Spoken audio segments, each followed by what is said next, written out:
warahmatullahi wabarakatuh. Alhamdulillah wassalatu wassalamu ala rasulillah amma ba'du. Para bapak dan ibu tamu Allah dan tamu Rasulullah yang dimuliakan oleh Allah subhanahu wa ta'ala. Pada hari ini alhamdulillah bapak ibu sudah berada di tempat yang sangat bersejarah.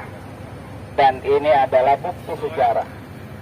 Jadi belakang bapak ibu itu ada gunung yang tinggi, ya, gunung yang tinggi itu namanya Jabal Sur, ya, tempat Nabi bersembunyi dengan Abu Bakar sebelum Nabi berhijrah dari kota Mekah menuju ke kota Madinah, ya. Jadi Nabi pertama kali hijrah itu berjalan dari gunung ini ke Madinah yang ditemani oleh Abu Bakar As-Siddiq. Nah, pertanyaannya adalah kenapa Nabi sampai bersembunyi di Jabal Sur itu? Yang pertama, orang-orang kafir Quraisy, seperti yang saya jelaskan kemarin di Hudaybiyah, bahwa kota Mekah ini sudah dikuasai oleh orang-orang kafir. Sudah dikuasai oleh orang kafir. Sehingga Nabi Muhammad bergerak dakwahnya, semuanya selalu dicaci, dihina, disakiti, bahkan yang terakhir akan dibunuh, ya, oleh orang-orang kafir Quraisy.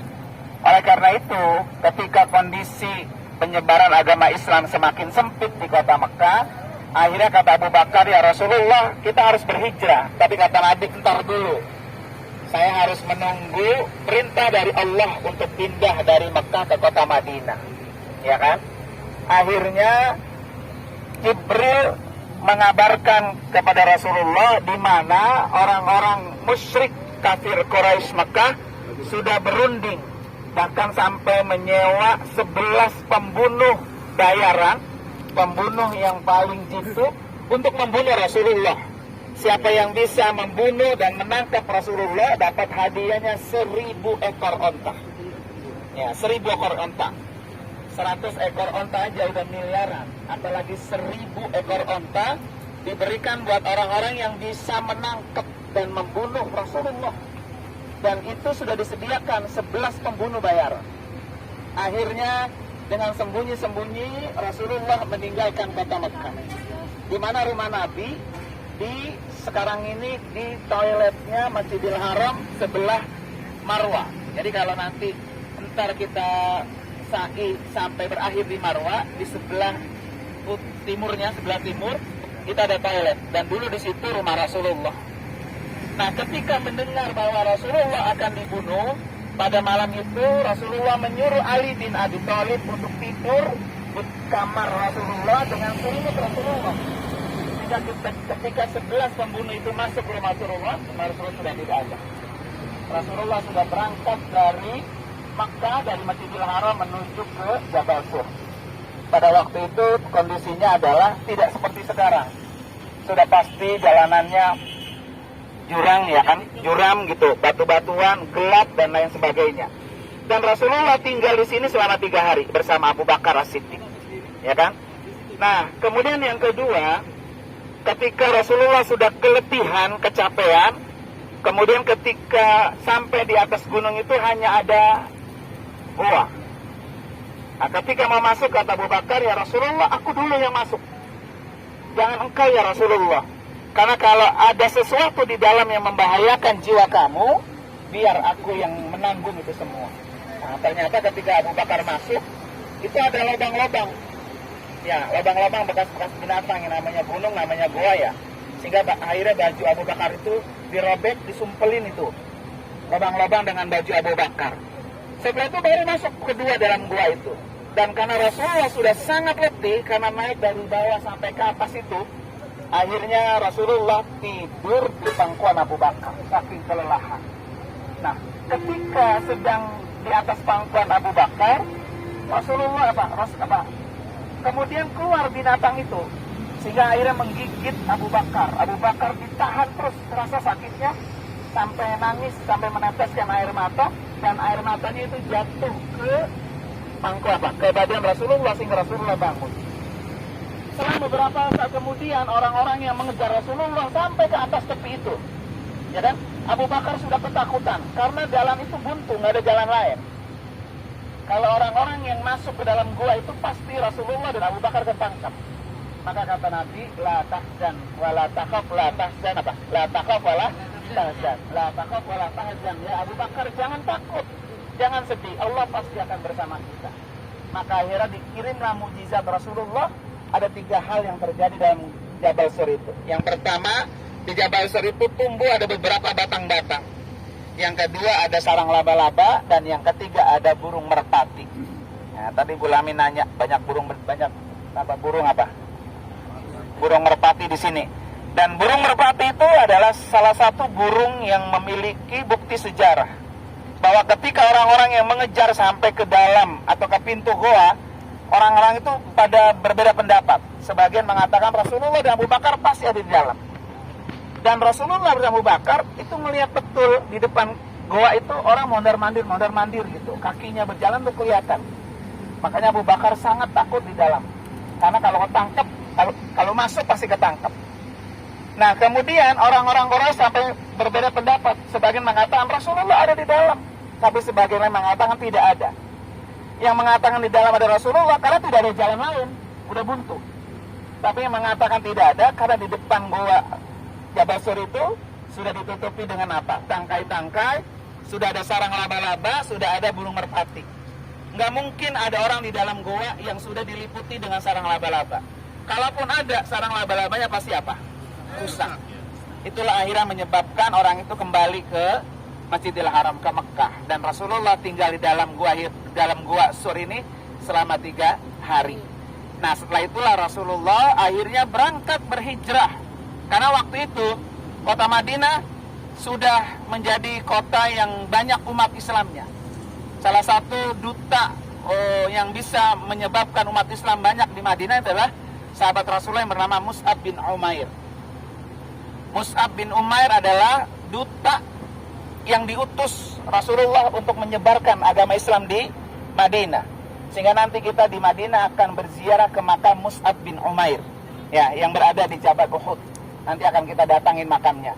Dan beliau adalah duta dari Mekah menuju ke Madinah sebelum Rasulullah sampai di Madinah. Banyak orang-orang muslim yang sudah di sana. Makanya orang-orang yang datang dari Mekah menuju ke Madinah disebut muhajir. Orang-orang yang Madinah menyambut kedatangan Rasulullah disebut Ansar, ya kan? Akhirnya berangkatlah Rasulullah dari sini menuju ke Madinah, ya kan? Dengan kondisi pada waktu itu tidak ada lampu, tidak ada listrik, ya kan? Dengan gunung batu-batuan, sehingga kemarin waktu guru hari kita ajak Bapak Ibu naik kereta, tidak menikmati nanti bagaimana perjuangan Rasulullah ketika berhijrah mengendarakan onta ke Madinah. Dan onta yang diberikan untuk berhijrah itulah onta terbaiknya Abu Bakar. Jadi Abu Bakar sudah siapkan 4 bulan sebelumnya. Onta itu dipelihara, dijaga, benar-benar onta itu yang sebagai penunjuk jalan Rasulullah sampai ke kota Madinah. Sehingga nanti Nabi sampai di kota Madinah itu direbut-rebut oleh orang Ansor, ya, oleh Ansor Madinah. Tinggal di rumah saya Rasulullah, tinggal di rumah saya Rasulullah. Sehingga Rasulullah bilang apa? Saya serahkan sama onta saya. Di mana dia berhenti, di situ saya akan tinggal. Nah, karena memang ontanya pemberian hadiah dari Abu Bakar As-Siddiq. Nah, pelajaran yang kita ambil bahwa yang pertama betapa Rasulullah berjuang mati-matian untuk ajaran agama Islam yang sampai hari ini ajarannya masih kita ikuti, ya kan?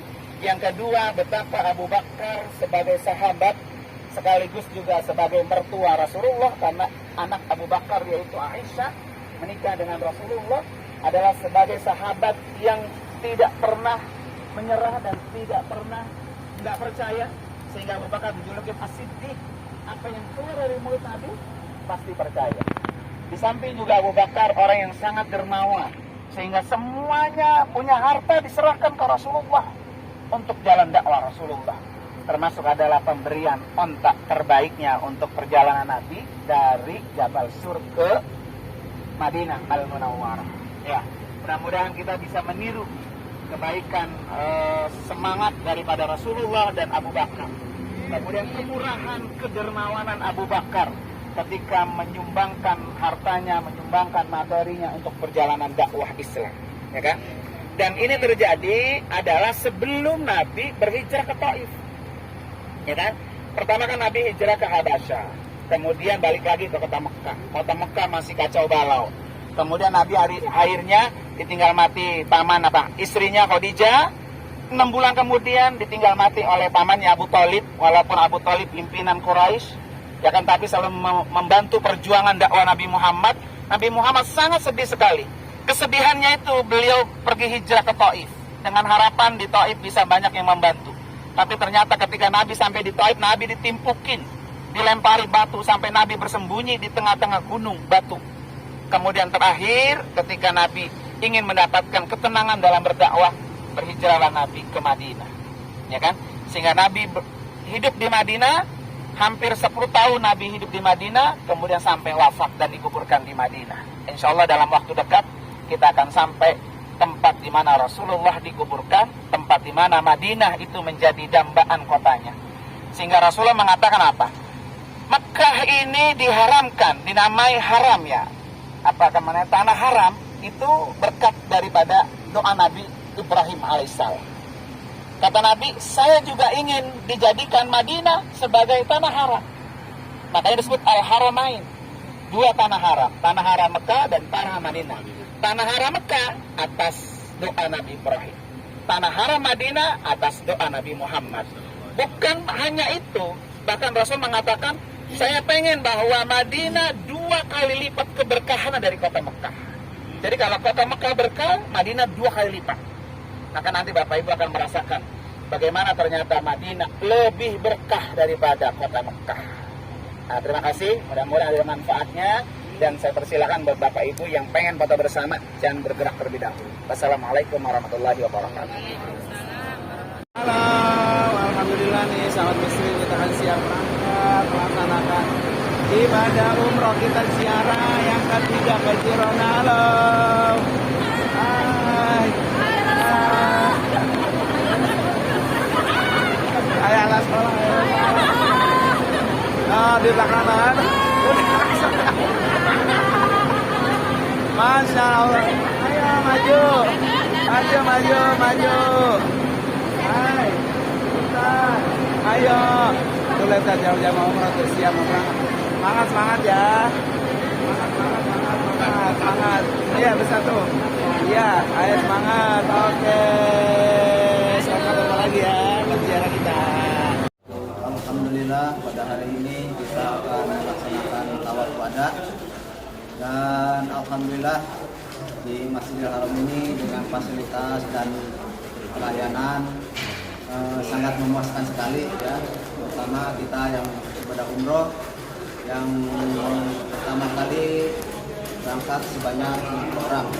Kami merasa bahagia dan puas dengan pelayanannya yang dipimpin oleh Bapak Ustadz Haji Nung. Pilihannya sudah sangat profesional, jadi kita merasa puas dan rasanya ingin kembali lagi untuk melaksanakan umroh.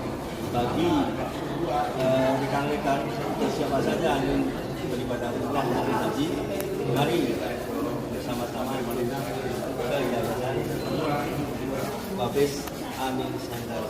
Kami merasa puas di sini pun dari awal sampai dengan terakhir melaksanakan ibadah umrohnya dibina dan dipimpin dari awal sampai akhir dengan Bapak Ustadz Roh yang Makburoh. Amin ya rabbal alamin.